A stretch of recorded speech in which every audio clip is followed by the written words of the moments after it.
raw ay panahon ng pagbibigayan, kaya naman marami sa atin, kina Ninong at Ninang agad ang punta para manghingi ng aginaldo. Pero higit po sa material na bagay, may kalakip din daw dapat na paggabay ang bawat regalo para sa mga inaanak. Live mula sa Quezon City, si Dano Tingkungko may paandar. Dano?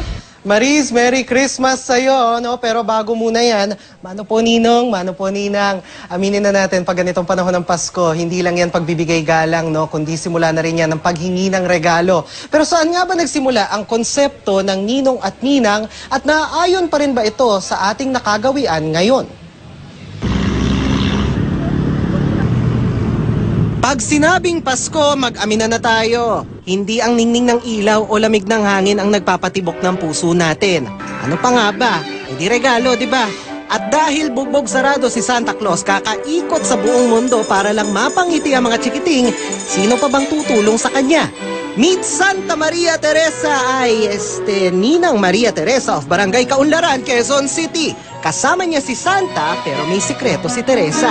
Si Santa Claus ang magbibigay ng regalo. Pero kanino galing ang regalo? Sa akin.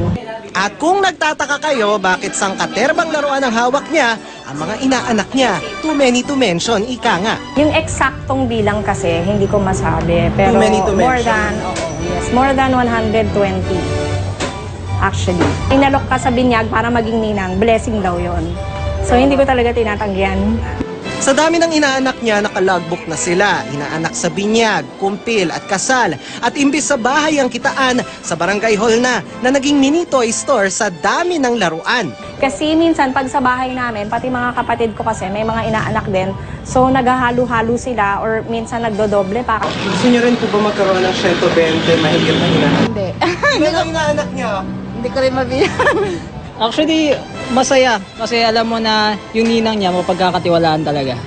Hindi biro ang preparasyon ni Maria Teresa. Kada taon, nasa 10,000 piso ang nagagastos niya sa pangregalo.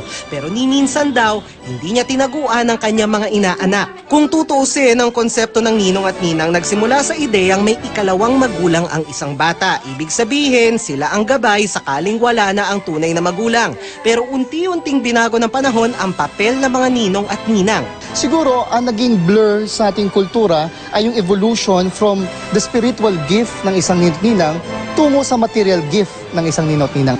Kung tutuusin nga rin daw, wala namang alam ang mga bata sa pamamasko na kadalasan magulang nila ang pasimuno. Ang kala nila sa Pasko ay araw ng pagkuha ng boundary ng mga inaanak. In fact, pag mamayang gabi, pagtapos ng buong maghapon ito, bilangan ng aginaldo yan. Pero kahit ganito ang nakasanayan ng ilan, dapat daw bumalik tayo sa tunay na pinagmulan ng Ninong at Ninang. Subagat sa araw ng Pasko, naalala kita sapagkat mahal kita. At yun ang diwa ng Pasko. Aminado si Teresa, sa dami ng mga inaanak niya, meron man siyang nasusundan at nagagabayan, hindi lahat kilala pa niya. Pero ang pagre-regalo niya ng material na bagay, siyang may kalakip ding paggabay at pangaral ng isang ninang.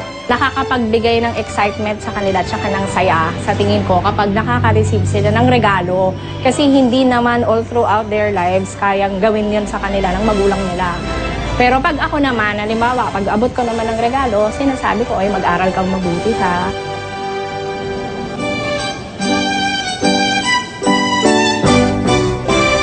Maris, paglilinaw naman ng ating nakausap na sociologist, no, hindi naman daw ibig sabihin nito, wag na tayo magregalo sa ating mga inaanak.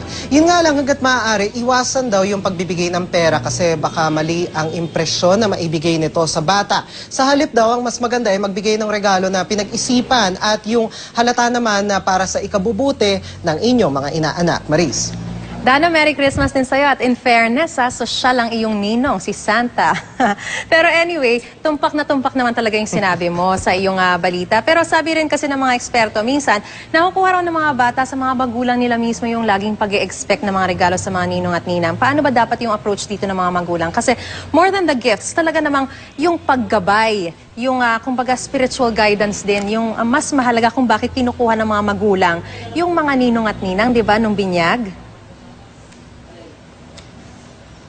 Correct, Maris. Ang madalas ngang sinasabi, no, pagdating sa ganyang aspeto, no, syempre, yung mga magulang, for anyone to learn anything, yung kanilang sinusundan dapat, they should, lead by example. So, halimbawa, sa example ng mga magulang, siguro pwede na magsimula sa bahay yung, halimbawa, yung paghuhubog ng mga bata sa kung ano ba yung dapat na perspective nila pagdating sa ganitong panahon. Hindi lang sa Pasko, no, at yung konsepto nila ng regalo, kundi yung konsepto din nila, hindi lang sa mga ninong at ninang, kundi yung konsepto nila sa magulang at yung konsepto nila sa ibang tao na pag ganitong panahon, ang pinaka-importante talaga tuwing Pasko ay yung magsama-sama ang pamilya. Secondary na lang yung mga regalo kung ano man yung matanggap nila, Maris. Ikaw ba, Dano, ilan ang mga inaanak mo at nakapagregalo ka na ba sa kanila?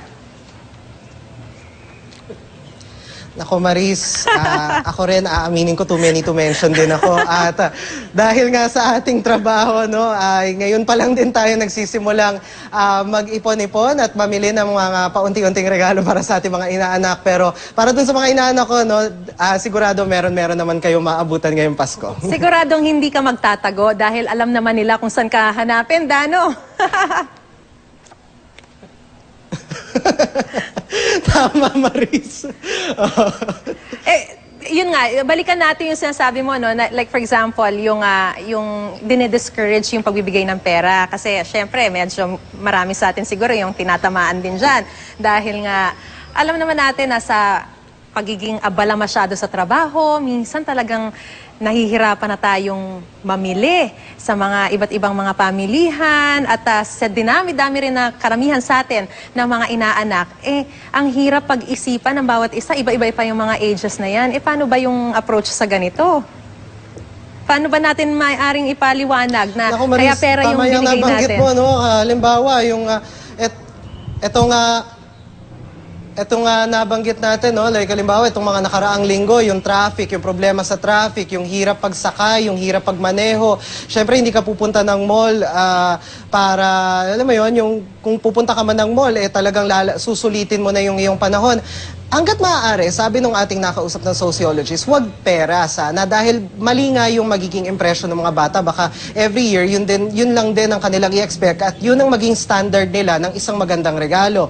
Pero kung halimbawa, di ba, ang nabanggit nga nung ating case study kanina, no, kung hindi na niya ma-ascertain or ma-assess kung ano na ba o sino na ba talaga yung kanyang mga inaanak, pwedeng magbigay ng general na regalo pero yun nga, pagbibigay ang kailangan daw gawin, kailangan lakipan ito ng pangaral at paggabay, Maris. Tama. At saka siguro, hindi lamang dapat siguro tuwing Pasko natin na nakikita o mini-meet yung ating mga inaanak, ano, dahil nga tayo yung kumbaga second parents ng mga inaanak natin, mas maganda kung regular din natin silang nakakausap at napapangaralan. Di ba, Dano?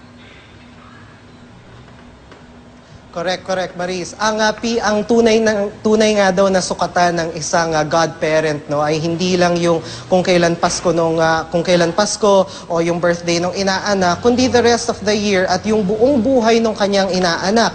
Na kailangan, ang tunay na sukatan ng isang godparent ay kung paano niya naigagabay spiritually and emotionally yung kanyang inaanak, Maris. Maraming salamat, Dano Tingkungko. Merry Christmas ulit sa iyo at salamat sa iyong paandar.